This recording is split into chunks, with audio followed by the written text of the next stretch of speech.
ருத்ராட்சம் அணிந்து அசைவம் சாப்பிடலாமா? நிறைய பேர் கேட்கறது உண்மை. அதாவது இதை பொறுத்த வரைக்கும் நீங்க நல்லா புரிஞ்சுக்கணும். இது எனக்கு என்னுடைய குருநாதர்கள் சொல்லி கொடுத்ததை நான் சொல்றேன். ஈசனை பொறுத்த வரைக்கும் நல்லா புரிஞ்சுக்கணுங்க.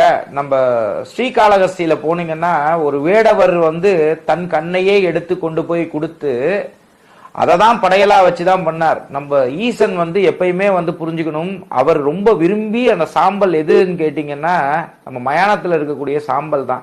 அப்படிங்கும் பொழுது நீங்க எந்த உணவு பழக்கத்தை சாப்பிடுறீங்கன்றது முக்கியம் இல்ல, அந்த இறைவனை எந்த அளவுக்கு நீங்க நேசிக்கிறீங்கன்றது தான் முக்கியமே ஒழிஞ்சு உணவு பழக்க வழக்கம் என்பது வேறு, உங்களுடைய பக்தி என்பது வேறுங்கிறத இந்த நேரத்தில் நீங்க புரிஞ்சுக்கணும். அதனால ருத்ராட்சம் அணிந்திருக்கேன், எனக்கு நான்வெஜ் சாப்பிடுவேன், அதனால நான் அணியாம இருக்கேன்லாம் பயப்படாதீங்க. தாராளமா அணிங்க. ஒரு காலம் வேண்டான்னு தோணும் போது நீங்களா நான்வெஜ் வேணான்னா விட்டுரு.